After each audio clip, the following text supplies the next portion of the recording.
عید کس کی ہے؟ جس نے اللہ کو راضی کیا، اس کی عید ہے۔ نہ روزے رکھے نہ نمازیں پڑھی، اس کی کوئی عید نہیں ہے۔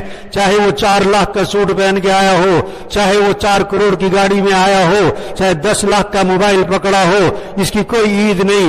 عید اس کی عید ہے جس نے رمضان میں اللہ کو راضی کیا، اللہ کی بندگی کی، نمازیں پڑھی، روزے رکھے، تراویح پڑھی، چاہے وہ بیچارہ پرانا سوٹ پہن کر آیا ہو، عید اس کی عید ہے۔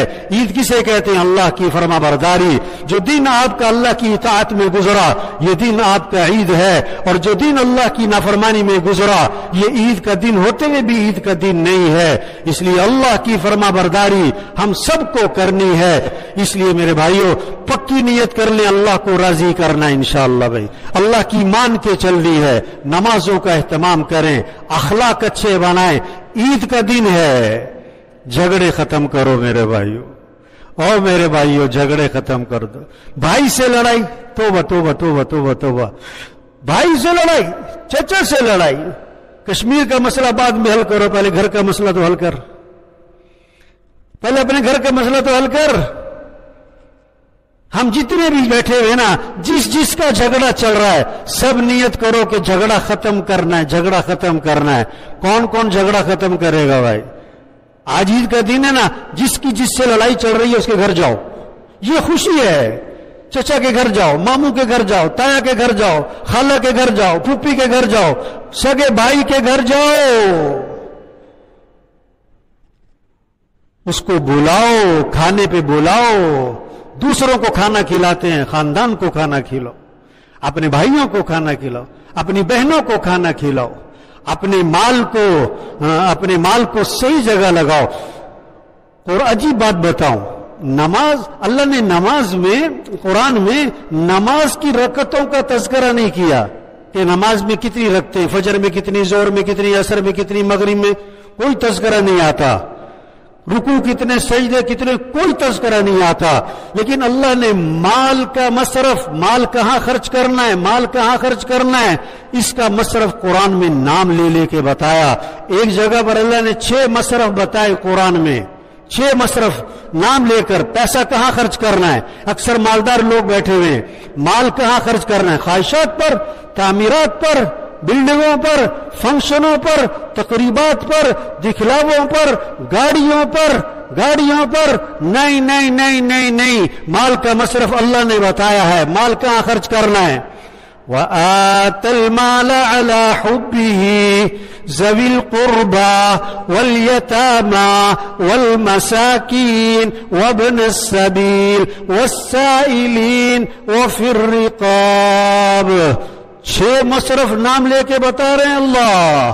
پہلا مصرف رشتہ داروں پہ خرچ کرو، رشتہ داروں پہ خرچ کرو، اپنے رشتہ دار، دور کے رشتہ دار بھی دیکھو۔ ایک عجیب حدیث ہے، آپ صلی اللہ علیہ وسلم نے فرمایا اپنے نسب کا علم حاصل کرو، اپنے نسب کا علم حاصل کرو۔ آپ کے دادا، آپ کے پردادا، آپ کے لکڑ دادا، پھر ان کی اولاد، ان کی اولاد، ان کی اولاد، یہ شاخیں کہاں تک جا رہی ہیں؟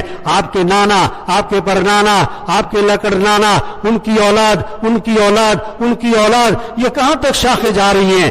یہ نسب کا علم حاصل کرو۔ کیوں؟ تاکہ تم صلہ رحمی کر سکو۔ سب سے پہلے مال کہاں خرچ کرو؟ رشتہ داروں پہ خرچ کرو۔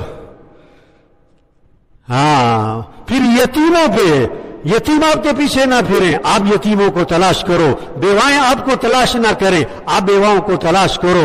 خاندان میں، محلے میں، جان پہچان میں ان کا مہینے کا خرچہ باندھو، وہ آپ کے پیچھے پیچھے نہ پھرا کریں، عزت سے دیا کرو، ذلیل کر کے نہ دو کسی کو۔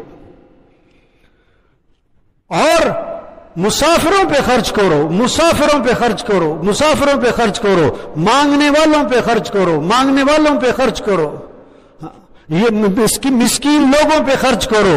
اور وفر رقاب، وفر رقاب کے 2 مصرف ہیں، گردنیں آزاد کراؤ، گردنیں آزاد کرواؤ۔ آج کی 2 صورتیں اس کی، قیدیوں پہ خرچ کرو، کوئی وکیل نہیں کر سکتا ہے، کسی کی صلح ہو رہی ہے، کسی کا جرمانہ ہے، وہ پڑا ہوا ہے بیچارہ، اس وجہ سے لوگوں کے جرمانے، معلومات لو، آپ کو طلب ہو میرا مال صحیح جگہ خرچ ہو۔ کوئی قرضے میں جکڑا گیا ہے، قرضے میں جکڑا گیا ہے، اس کا قرضہ ادا کرواؤ. یہ 2 مصرف ہیں. یہ 6 مصرف بتائے اللہ نے قرآن میں, اور اس کے بعد پتا کیا آتا ہے؟ وَأَقَامَ الصَّلَاةَ, نیکی کسے کہتے ہیں؟ نمازیں بھی قائم کرو. وَآتَ الزَّكَاةَ, زکات بھی ادا کرو. اچھا, یہ جو 6 مصرف بتائے یہ کیا تھے؟ کہ یہ زکات کے علاوہ تھے, یہ زکات کے علاوہ تھے.